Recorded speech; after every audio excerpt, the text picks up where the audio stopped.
Hello students. तो कल हमने एक अनाउंसमेंट की थी कि हमने कहा था कि हम अपने इस चैनल से 11th क्लास के लिए पूरा एक कोर्स चलाएंगे जिसमें हम 11th क्लास का सिलेबस कंप्लीट करेंगे इंशाल्लाह। तो आज हम स्टार्ट करेंगे 11th क्लास के सिलेबस को। तो पहले हम देखेंगे कि इंट्रोडक्शन टू फिजिक्स, यानी फिजिक्स जो सब्जेक्ट हमको पढ़ना है, इस सब्जेक्ट में हमको क्या पढ़ना है, या ये सब्जेक्ट जो है इस सब्जेक्ट में क्या खास बात है जिसके लिए हम इस सब्जेक्ट को पढ़ते हैं। तो पहले हम देखते हैं कि व्हाट फिजिक्स इज, फिजिक्स क्या है, और फिजिक्स की relation with the other subjects, और फिजिक्स का स्कोप कैसा है जिसको हम scope and excitement of physics कहते हैं, और टेक्नोलॉजी में फिजिक्स का क्या ये रोल है। ये सारी चीजें हम देखेंगे कि पहले इंट्रोडक्शन टू फिजिक्स में एक छोटा सा चैप्टर है आपके 11th क्लास का, पहला चैप्टर है इंट्रोडक्शन टू फिजिक्स या इंट्रोडक्शन टू फिजिकल वर्ल्ड। पहले मैं आप लोगों का वेलकम करता हूं इस फिजिक्स की दुनिया का, या इस फिजिक्स की दुनिया में, या इस फिजिकल वर्ल्ड में।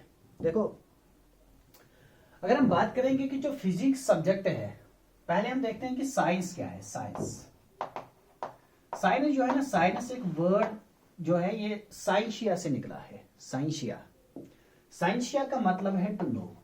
ये आपको याद रखना है कि science is a word derived from the word scientia, Greek word है साइंशिया, जिसका मतलब है टू नो। और जो कॉमन लैंग्वेज है, कॉमन लैंग्वेज में हम कहते हैं कि जो नॉलेज होते हैं उसको हम इल्म भी कहते थे। तो ये उसी नॉलेज यानी किसी चीज के जानने को हम कहते हैं कि दिस इज साइंस, और ये दिस इज साइंशिया। अब जो ये साइंस है ना, साइंस को हम कैसे, या हम जो इल्म है, नॉलेज जो है, इस नॉलेज को हम कैसे पढ़ते थे। पहले जमाने की बात है कि अगर हम कहेंगे कि जो यानी जब से इंसान ने होश संभाला, तो कुछ लोग दुनिया में ऐसे होते हैं कि जो मुख्तलिफ तरीकों से सोचते हैं, या जो कॉमन मैन से डिफरेंट सोचते हैं। और जो लोग थे ना, उन लोगों को हमने नाम दिया था फिलोसफर्स। यानी जो फिलोसफर्स हैं, फिलोसफर्स का रोल बस एक सब्जेक्ट में नहीं होता है। कि अगर आप देखेंगे कि गैलीलियो, अरिस्टोटल, या टॉलमी, या इसी तरह कोपरनिक्स, ये सारे के सारे लोग फिलोसफर्स थे। क्योंकि इनका अगर हम देखेंगे, इनका कुछ कंट्रीब्यूशन केमिस्ट्री में भी होता है, फिजिक्स में भी होता है, या जो ह्यूमैनिटीज सब्जेक्ट है उनमें भी होता है। और ये हर एक, यानी जो भी इल्म था उस इल्म में ये हर एक फील्ड में अपना नाम रखते थे। और जो ये फिलोसफर्स थे ना, फिलोसफर्स क्या एक काम करते थे, यानी एक डिफरेंट तरीके से सोचते थे। अगर हम ऐसे कहेंगे, डिफरेंट तरीके से सोचते थे। इन फिलोसफर्स में कुछ फिलोसफर्स ऐसे थे जिन्होंने कहा कि ये जो सन है, कि अगर सन यहां से चढ़ता है, फॉर एग्जाम्पल मैं कहूंगा कि सनराइज होता है, यानी ईस्ट से सन चढ़ता है, और इसके बाद ये अपने आप को एक जगह पे रोक के रखते थे। फॉर एग्जाम्पल मैंने यहां पे रोक के रखा है अपने आप को, और इसके बाद मैंने देखा कि ये जो सन है, सन यहां से चढ़ता है, फिर उसके बाद ये यहां तक आता है, फिर उसके बाद ये पीछे जाता है जिसको हम सनसेट कहते हैं। तो जब ये गुरूब होता है तो फिर उसके बाद हम अगले दिन जब हम आए तो फिर ये सनराइज यहां से हो गया। तो हमने कहा ऐसे भी हम सोच सकते हैं कि अगर मैं मानूं कि यहां पे अर्थ है और सन यहां से चढ़ा, अगर ये सन यहां से राइज हो गया है, फिर इसके बाद ये सन ऐसे मूव करता है, अर्थ को मैंने अपनी जगह पे रखा है, तो फिर ये यहां चला गया, फिर उसके बाद ये दूसरे दिन वापस आ गया। तो मैं कह सकता हूं कि अर्थ जो है, अर्थ स्टेशनरी है, और जो सन है, सन अर्थ के चारों तरफ चक्कर लगाता है। तो किसी इंसान ने ऐसा सोचा था, उसने कहा कि मुझे लगता है, ऐसा मुझे लगता है, यानी डे टू डे लाइफ में जो फिनोमिनास होते हैं उनको वो देखते थे। और अब जो ये लोग हैं, उनने इनमें से एक ऐसा था कि उसने कहा कि मुझे लगता है कि जो अर्थ है, अर्थ स्टेशनरी है, और सन जो है, सन इसके चारों तरफ चक्कर लगाता है, और जब सन इसके चारों तरफ चक्कर लगाता है तो डे एंड नाइट फॉर्म हो जाते हैं। ये एक का मानना था। अब जो जिसने ये सोचा था, उसने अपने शागिर्दों को कहा, स्टूडेंट्स या डिसिप्लिन जो उसके थे, उसने उनको कहा कि मुझे लगता है कि सन जो है, सन अर्थ के चारों तरफ चक्कर लगाता है। ये उसने सोचा था। अब जो ये फिलोसफर था जिसने ऐसा सोचा था, उसने अपने डिसिप्लिन को बता दिया, और उन्होंने इसको राइट डाउन कर दिया, यानी उन्होंने इसको लिखा किसी जगह उन्होंने इसको ये रिटन फॉर्म में रखा और उन्होंने कहा कि हमारा जो है हमारा मानना है, या जो फिलोसफर था इसने कहा कि मुझे लगता है, मेरे हिसाब से ऐसा होता है कि जो सन है, सन अर्थ के चारों तरफ चक्कर लगाते हैं, अर्थ को हम मानते हैं कि दिस इज एट रेस्ट। और उन्होंने जो ये थ्योरी बनाई थी ना, इस थ्योरी को हमने नाम दिया है जिसे जियोसेंट्रिक थ्योरी। तो ये एक क्लास का मानना था। अब जो ये है ना, जिसने ऐसा पहले सोचा था, तो इसको हम कहेंगे कि इज ए फिलोसफर। तो इसने ऐसा सोचा। अब रिटन फॉर्म में हमने इसने रखा, जो इसने सोचा, जो इसने ऑब्जर्व किया, इसने इसको रिटन फॉर्म में रखा। अब उसके बाद जब थोड़ा सा टाइम गुजरा है, तो थोड़ा सा टाइम गुजरने के बाद कोई और एक क्लास आ गया है और उन्होंने ये ऑब्जर्व अब नहीं किया, बल्कि उन्होंने इसी किताब को उठाया और इसी किताब को पढ़ा।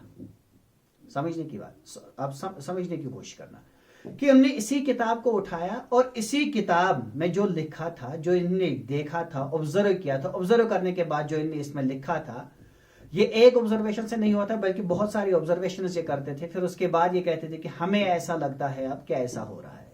और इन्होंने जो दूसरा क्लास आ गया है, या इसके बाद जो चंद सालों के बाद कुछ और ग्रुप ये आ गया था, लोगों का एक और ग्रुप आ गया था, या कोई और आ गया था अपने शागिर्दों को लेके, तो उन्होंने इनकी किताब को पहले पढ़ा। अब उन्होंने यहां से स्टार्ट कर दिया, और उन्होंने जब यहां से स्टार्ट कर दिया ना, उन्होंने कहा कि नहीं, हमें ऐसा नहीं लगता। ऐसा भी हो सकता है कि अगर हम अर्थ को ही अब यहां पे, अगर हम सन को ही यहां पे रखेंगे, फॉर एग्जांपल आप मान लो मेरे पास यहां पे एक सन है, या मैं यहां से एक बल्ब को जलाता हूं, एक कैंडल है मेरे पास, एक टॉर्च है मेरे पास, उनने यहां पे इसको रखा, और उसके बाद उनने गोला एक लिया और गोले को उनने ऐसे रखा, और फिर इसके बाद उसको ऐसे मूव करा दिया। तो जब उन्होंने यहां पे इसको ऐसे रखा, ये जो गोला उनके हाथ में था, इसको आप मान लो कि दिस इज अर्थ। और जब अर्थ का ये वाला फेज इसकी तरफ आ जाएगा, तो इस पे सनराइज या इस पे डे हो जाएगा। फिर जब ये ऐसे ऐसे जाएगा, ऐसे ऐसे जाएगा, तो यहां से हम देखते हैं कि अब ये वाला जो पोर्शन है, ये वाला अर्थ का पोर्शन अब सनलाइट ले रहा है। यानी कि अगर हम सन को अब रेस्ट में रखेंगे, यानी सन को अगर हम बीच में रखेंगे, और जो ये अर्थ है इसको हम इसके चारों तरफ मूव कराएंगे, तो उससे भी फॉर्मेशन हो जाती है किसकी? डे एंड नाइट्स की। अब डे एंड नाइट्स के फॉर्मेशन के हमने दो तरीके देखे। एक कि जब हम अर्थ को ही रेस्ट में रखते हैं तो उसके बाद सन को हम घुमाते हैं। दूसरा, जब हम सन को ही रेस्ट में रखते हैं तो अर्थ को हम इसको घुमाते हैं। तो पहले लोगों ने कहा था कि हमें ऐसा लगता है, उन्होंने इसको किताबी शक्ल में रखा था, और दूसरे लोग आ गए, उन्होंने कहा कि ऐसा होता है, तो हम यहां से भी डे एंड नाइट की फॉर्मेशन होती है। अब जिन्होंने पहली थ्योरी बनाई थी, that was called as geocentric theory, और अब जो ये दूसरी थ्योरी आ गई है, तो इसको हम कहते हैं हेलियोसेंट्रिक थ्योरी। ये समझ में आ रहा है? इसका मतलब ये है कि साइंस में कोई भी चीज फाइनल नहीं होती है। यानी साइंस जो है, साइंस डायनामिक है। ये यहाँ पे कोई भी चीज फाइनल नहीं होती है कि मैंने ऐसा कहा तो ऐसा ही है, नहीं। अगर हम इसके बरक्स भी सोचें, फिर वही फिनोमेना हमको दिखा देगा, तो हम कह सकते हैं कि इस तरीके से भी ऐसा हो सकता है। इसीलिए हम कहते हैं कि साइंस की जो थ्योरीज होती है वो फाइनल नहीं होती है, वो डायनामिक होती है, वो चेंजिंग होती है। और आज भी अगर आप देखोगे कि अगर आपको भी लगता है कि नहीं, ये वाली थ्योरी के हिसाब से ऐसा अगर हो रहा है, तो इसी थ्योरी के हिसाब से जो फिनोमेना हम देख रहे थे वो किसी और तरीके से भी हम दिखा सकते हैं। तो अगर आपकी थ्योरी फिट हो रही है, तो हम कहेंगे कि आपकी थ्योरी ही सही थी, और वो वाली थ्योरी को हम डिस्कार्ड कर देंगे। तो हम यहां से कह सकते हैं कि जो साइंस है, साइंस में कोई भी चीज फाइनल नहीं होती है। साइंस में जो थ्योरीज होती हैं वो डायनामिक होती है, वो चेंजिंग होती है। तो आप याद रखेंगे कि साइंस में कोई भी चीज फाइनल नहीं होती है। अब जो ये दूसरा क्लास आ गया था, इन्होंने भी, या इनके डिसिप्लिन ने भी, ये सारी ऑब्जर्वेशंस को अपनी किताब में लिखा। और इसके बाद कुछ और ग्रुप, टाइम गुजरने के बाद एक और ये आ गया है, ग्रुप आ गया है, उन्होंने एक और चीज को देखा। मगर पहले उन्होंने इस चीज को देखा, या इससे पहले जो वो जो क्लास आया था, या जो वो फिलोसफर्स आ गए थे, उन्होंने जो कहा था उन्होंने उनका भी पढ़ा। और इसके बाद ये आ गए, उन्होंने यहां से इनको भी पढ़ा, और इसके बाद उन्होंने अपनी स्टडी को फर्दर आगे लिया है। तो अब ये वाला जो तीसरा ग्रुप है, ये जीरो से स्टार्ट नहीं करता है, बल्कि ये इनकी चीजों को पढ़ता है। इसका मतलब है ना कि जो उन्होंने इल्म हासिल किया था वो अब ट्रांसफर हो गया इस थर्ड वाले जनरेशन को, या जो पहले वाले लोगों ने देखा था वो ट्रांसफर हो गया था दूसरे वाले ने, क्योंकि उन्होंने उनका पढ़ा था। और अब जो ये तीसरा क्लास आ गया, ये इन दोनों को पढ़ता है। इसका मतलब है कि जो ये इल्म है ना, इल्म ट्रांसफर होता है एक जनरेशन से दूसरे या एक लोगों से दूसरे लोग तक ये जो इल्म है ये ट्रांसफर होता है, मगर जो ये ट्रांसफर ऑफ नॉलेज है ये ऑर्गेनाइज्ड मैनर में है। अब जो ये ऑर्गेनाइज्ड मैनर में हम किसी भी चीज को पढ़ते हैं या किसी भी चीज को जो हम देखते हैं या किसी भी चीज को जो हम पढ़ते हैं ऑर्गेनाइज्ड मैनर में जो ये इल्म है इसको हम नाम देते हैं दिस इज साइंस। इसीलिए हम कहते हैं कि science is an organised knowledge, science is an organised knowledge. अब जो ये ऑर्गेनाइज्ड नॉलेज है ये इंसान ने कैसे हासिल की है, दो तरीके हासिल करने के हैं। Number first is observation and number second is by experiments. तो ये आप याद रखेंगे कि साइंस जो है ना, science is an organised knowledge gained by man, organised knowledge, organised knowledge gained by man. अब कैसे इसने गेन किया है तो याद रखना है आपको, बाय ऑब्जर्वेशन। ये एक तरीका हमारा ये होता है कि हम ऑब्जर्वेशन से इसको हासिल करेंगे and number second by experiments. तो दूसरा तरीका जो है ना वो क्या है हमारा, वो एक्सपेरिमेंट से। बाद में हम देखेंगे कि जो साइंटिफिक मेथड है, साइंटिफिक मेथड में पहले ऑब्जर्वेशन के बाद जो दूसरा स्टेप होता है वो क्या होता है, कंट्रोल्ड एक्सपेरिमेंट्स। तो आप याद रखेंगे कि science is a knowledge gained by man through observations and experiments. अब जो ये साइंस है ना, या जिसको हम नॉलेज कहते हैं, इल्म कहते हैं, तो इसको हमने क्लासिफाई कर दिया है। एक मोटा क्लासिफिकेशन हमने इसका बना दिया है। और वो जो मोटा क्लासिफिकेशन है ना, उस मोटी क्लासिफिकेशन में हमने कहा कि एक होता है आर्ट और दूसरा जो है, दूसरे को हम कहते ही हैं साइंस। साइंस मीन्स जहां पे हम देखते हैं मेडिकल है या जहां पे हम देखते हैं नॉन मेडिकल है। ये जो आर्ट्स है ना, आर्ट्स क्या है, आर्ट से निकला है, मीन्स की कला। यानी कोई इंसान ऐसा होता है, आज भी हम देखते हैं कोई इंसान ऐसा होता है कि जिसके पास कोई ना कोई कला जरूर होती है। फॉर एग्जाम्पल किसी को बोलने का आर्ट होता है, भले ही वो उतना काबिल हो या ना हो, मगर उसको बोलने का आर्ट होता है। मीन्स कि बोलना जो है ना, तकरीरें करना, ये आर्ट होता है। या अगर मैं कहूंगा ऐसे, कोई आता है तो वो यहाँ पे एक कैलीग्राफी या इनबॉर्न वो अच्छी तरह से लिखता है, यानी कैलीग्राफी करता है। तो फॉर एग्जाम्पल अगर उसने अब यहाँ से एक अच्छे तरीके से कोई भी वर्ड लिखा है, इसने कहीं से नहीं सीखा है, इसके अंदर ये कला है, तो हम कहेंगे उसके पास क्या है, आर्ट है। समझ में आ रहा है? आर्ट्स एंड कॉमर्स जो है ना, ये हमने वहीं से मोटा एक क्लासिफिकेशन कर दिया है कि इल्म को हम दो भागों में तोड़ देते हैं। एक है आर्ट मीन्स की जो आपके पास इनबॉर्न एक एबिलिटी होती है, उसी चीज को अगर हम डेवलप कराएंगे तो हम कहेंगे कि हम आर्ट्स पढ़ रहे हैं। इसी तरह अगर मैं आपसे कहूंगी कोई ऐसा छोटा लड़का भी होता है या कोई छोटा आदमी भी होता है, वो एक बड़े आदमी को कुश्ती में अगर वो इसको चित कराएगा तो हम कहते हैं कि इसके पास क्या है, आर्ट है उसके पास। और जो ये साइंस है ना, साइंस में हम कहते हैं कि जो साइंस में हमारे पास आती है बायोलॉजी, साइंस में हमारे पास आती है केमिस्ट्री, साइंस में आती है हमारे पास फिजिक्स, और इसी तरह फिर हमने इनके भी और क्लासिफिकेशन कर दिए हैं। अब जो ये वाले सब्जेक्ट्स पढ़ेगा ना तो हम कहेंगे वो क्या पढ़ता है, साइंस। या उसको नॉलेज में वो वाला पार्ट पढ़ता है जिसको हम नाम क्या देते हैं, साइंस। अब हमने इसको नाम ही दिया है साइंस, या हम कहेंगे कि मेडिकल साइंस है ये। और दूसरा जो होता है उसको हम क्या कहते हैं, आर्ट्स एंड कॉमर्स। ये आप समझ लेना कि हमने एक मोटा सा क्लासिफिकेशन कर दिया है। अब जो ये साइंस है ना, इसी साइंस में हम देखते हैं कि यहां से जो ये बायोलॉजी आती है, बायोलॉजी को भी हमने अब तोड़ दिया है। बायोलॉजी में भी हमने दो क्लासिफिकेशन कर दिए, एक जूलॉजी है और दूसरा बॉटनी है। यानी एक ग्रुप आ गया है लोगों का, उन्होंने कहा कि नहीं, हम प्लांट्स के बारे में ज्यादातर सोचते हैं या प्लांट्स के बारे में हम ज्यादा खोज करना चाहते हैं। तो हमने कहा कि ये क्या है, ये साइंस ही पढ़ता है, मगर साइंस में एक पर्टिकुलर ब्रांच को ये पढ़ता है, और साइंस की वो जो पर्टिकुलर ब्रांच है उसको हमने नाम क्या दिया है, दैट इज बायोलॉजी। और बायोलॉजी में जब इंसान जो अब जो क्लास डील करेगा प्लांट्स के साथ, तो हम कहेंगे कि ये बॉटनी के साथ डील करता है। और जो इंसानों के साथ या एनिमल्स के साथ या ऐसी स्पीशीज के साथ डील करेगा तो हम उसको कहेंगे कि ये क्या करता है, ये साइंस ही पढ़ता है, मगर साइंस की एक पर्टिकुलर ब्रांच, और उसको हम कहेंगे बायोलॉजी। मगर बायोलॉजी में भी ये पूरा बायोलॉजी नहीं, बल्कि बायोलॉजी की एक ब्रांच पढ़ता है, दैट इज जूलॉजी। इसी तरह हमने देखा कि कोई केमिस्ट्री के साथ डील करता है कि एटम्स के बाद उसके उनका अरेंजमेंट जब हम चेंज करते हैं तो वहां पे रिएक्शंस हो जाते हैं।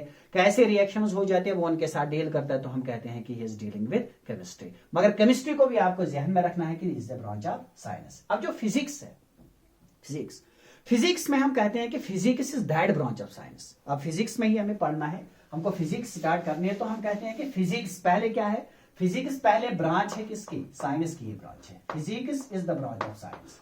अब ये जो फिजिक्स का लफ्ज है ना, ये फ्यूसिस से निकला है, फ्यूसिस से। तो फ्यूसिस का मतलब है नेचर, फ्यूसिस का मतलब क्या है, नेचर। तो हम कहेंगे कि फिजिक्स ब्रांच है किसकी, साइंस की। अब ये वाली जो ब्रांच है ना, ये डील किसके साथ करता है? तो हम कहते हैं it deals with nature and natural phenomenas. Nature के साथ और नेचुरल फिनोमिनाज के साथ ये डील करता है, नेचुरल फिनोमिना। अब नेचर क्या है? नेचर हर वो चीज है जो आपके साइड में है, यानी जो आपके सराउंडिंग में है वो नेचर है। अब इस तरह हम देखते हैं कि बहुत सारे फिनोमिनाज हम देखते हैं कि फॉर एग्जांपल बारिश हम देखते हैं कि आज भी वही सन है और वही अर्थ है, मगर हम आज देखते हैं कि आज टेम्परेचर बहुत ज्यादा डाउन होता है। दिसंबर के महीने में बहुत ज्यादा टेम्परेचर डाउन होता है, अलबत्ता सन वही है। और आज हम देखते हैं कि जो ठंडी हवाएं चल रही हैं, या बारिश हो रही है, या इसके बाद स्नोफॉल भी हो रहा है। तो ये कुछ ऐसे फिनोमिना है ना जो बाय नेचर टेक प्लेस करते हैं। और ऐसे फिनोमिना जो नेचुरली टेक प्लेस करेंगे ना, ये हम किस ब्रांच ऑफ फिजिक्स साइंस में पढ़ते हैं? तो आंसर है कि ये हम साइंस की उस ब्रांच में पढ़ते हैं दैट डील्स विद नेचर, और नेचर के साथ डील करने वाली जो ब्रांच है दैट इज फिजिक्स। इसी तरह हम देखते हैं कि इवापोरेशन होती है, कंडेंसेशन होती है। या इसी तरह हम देखते हैं कि हमारे चारों तरफ अगर हम देखेंगे कि हम घर से बाहर निकलते हैं, हमने घर में एक नदी को देखा है, घर के बाहर हमारे एक नदी बहती है, हमने देखा वहां पे कि हर दिन पानी जो है ना वो यहां से इधर की तरफ मूव करता है।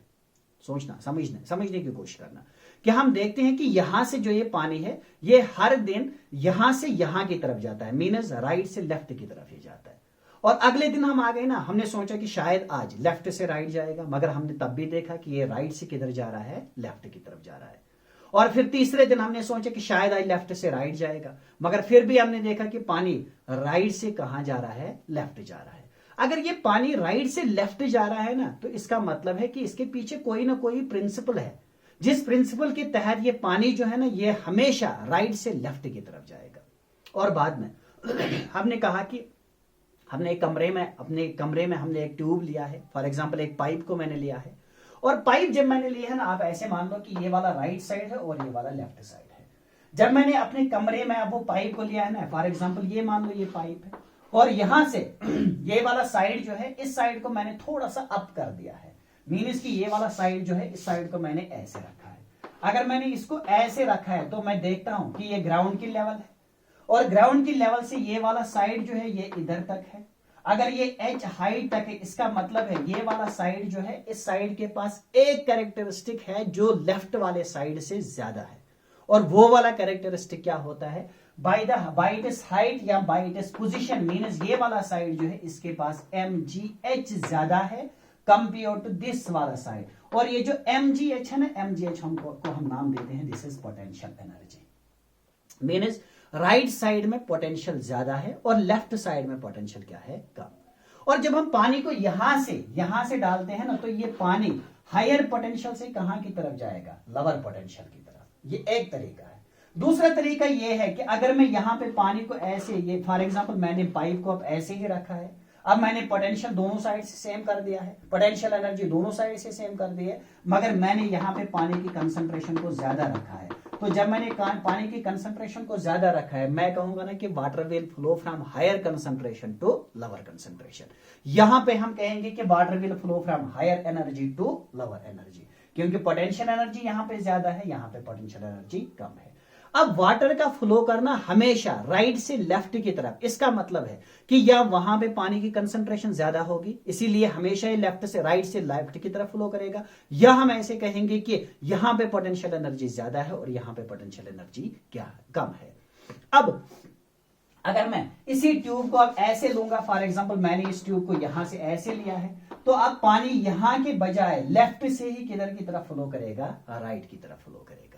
अब जो ये डे टू डे लाइफ में मैं बाहर जाके देखता था कि नदी में वहां पे पानी हमेशा राइट से लेफ्ट की तरफ बहता था, तो अगर ये हमेशा राइट से लेफ्ट की तरफ बहता था तो अभी मुझे ये समझ में आ गया कि ये वाला फिनोमेना क्यों टेक प्लेस करता था, हमेशा राइट से लेफ्ट की तरफ पानी क्यों जाता था। इसका मतलब है कि एक साइड से या पोटेंशियल ज्यादा होगा, या एक साइड से क्या होगा? एक साइड से कंसंट्रेशन ऑफ वाटर क्या होगी? ज्यादा होगी। अब जो ये ऐसे फिनोमिनाज है, या हम इसी तरह देखते हैं डे टू डे लाइफ में, या हम ऐसे भी देखते हैं कि जो पत्ते होते हैं या जो दरख्त होते हैं, दरख्त की जो ऊपर वाली टहनी होते हैं, या जो कोई भी टहनी होती है, टहनी का ऊपर वाला जो ये होता है ना, ये लीफ जो होता है वो ज्यादा टाइम के तक के लिए वहां पे हरा रहता है। अब क्यों रहता है? तो इसके पीछे भी एक फिनोमिना है।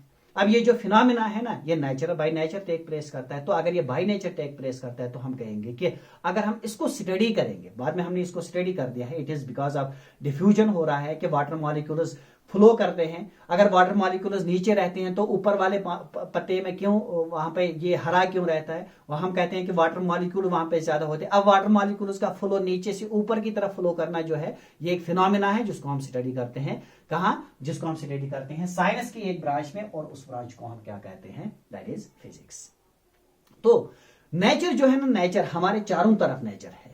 जिसी तरह हम देखते हैं कि सनराइज होता है, मौसमों का बदलना है, ये नेचुरल फिनोमेना है। बारिश का बरसना ये नेचुरल फिनोमेना है। इसी तरह स्नोफॉल होना ये नेचुरल फिनोमेना है। टेम्परेचर जून जुलाई में बढ़ जाना ये नेचुरल फिनोमेना है। या इसी तरह बरसात में पानी का ज्यादा या बारिश का ज्यादा बहना तो ये नेचुरल फिनोमेना है। अब जो ये नेचुरल फिनोमेना है, इन्हीं नेचुरल फिनोमेना को या नेचर को जब हम स्टडी करते हैं तो साइंस की कौन सी ब्रांच में हम इनको स्टडी करते हैं? तो आंसर है साइंस की उस ब्रांच में हम इनको स्टडी करते हैं दैट डील्स विद नेचर, और नेचर के साथ डील करने वाले जो ब्रांच है that is physics. I hope कि आपको समझ में आ गया कि अगर अब आपसे कोई पूछे कि व्हाट इज फिजिक्स तो आपका आंसर होना चाहिए it is that branch of science.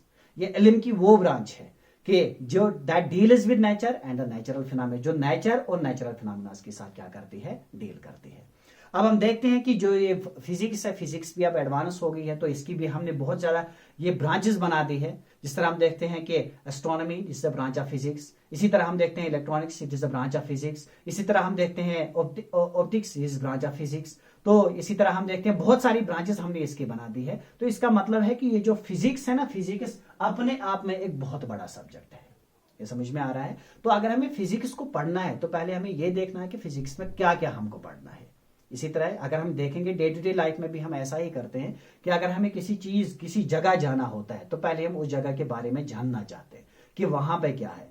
तो हम अपने आप को प्रिपेयर उसी तरीके से करते हैं कि अगर वहां पे ज्यादा ठंड होगी, पहले हम देखते हैं कि वहां पे जो गया हम उससे पूछते हैं कि जो वो जगह है वहां पे क्या है, कैसा है, अच्छी जगह है, हम जाने के लिए है या नहीं जाने के लिए है। तो हम पहले उस चीज के बारे में जानने की कोशिश करते हैं। इसी तरह अगर हमको फिजिक्स पढ़नी है तो हम देखना चाहते हैं कि फिजिक्स में हमको किसके साथ डील करना है।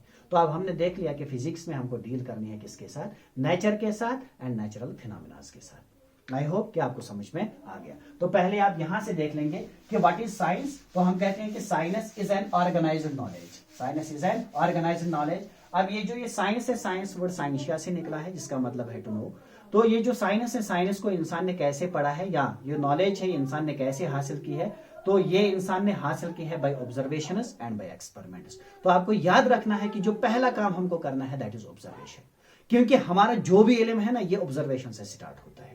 समझ में आ रहा है? पहले हमको ऑब्जर्व करना है, फिर उसके बाद हम उसके बारे में सोचने लगते हैं कि ऐसा हो रहा है, ऐसा हो रहा है, ऐसा भी हो सकता है, ऐसा भी हो सकता है। मगर पहले हमको क्या करना है? ऑब्जर्व करना है। फिर उसके बाद हमने साइंस को दो भागों में तोड़ दिया है। Number first is art and number second is, जिसको हम साइंस ही कहते हैं। तो उसके बाद जो वो साइंस है, साइंस की भी हमने बहुत सारी क्लासिफिकेशन कर दी है। तो एक क्लासिफिकेशन वहां से जोलॉजी के फॉर्म में आ गया है या बायोलॉजी के फॉर्म में आ गया, दूसरा केमिस्ट्री के फॉर्म में आ गया, तीसरा हमने देखा फिजिक्स के फॉर्म में आ गया। तो फिजिक्स जो है ना, फिजिक्स को ही हम पढ़ते हैं। तो physics is the branch of science that deals with nature and the natural phenomena. I hope कि यहां तक आपको समझ में आ गया। क्लियर? तो आपको याद रखना है कि अगर हमें फिजिक्स पढ़नी है तो फिजिक्स में हमको डील किसके साथ करना है? हमको फिजिक्स में डील करनी है नेचर के साथ एंड नेचुरल फिनोमेना के साथ। क्लियर?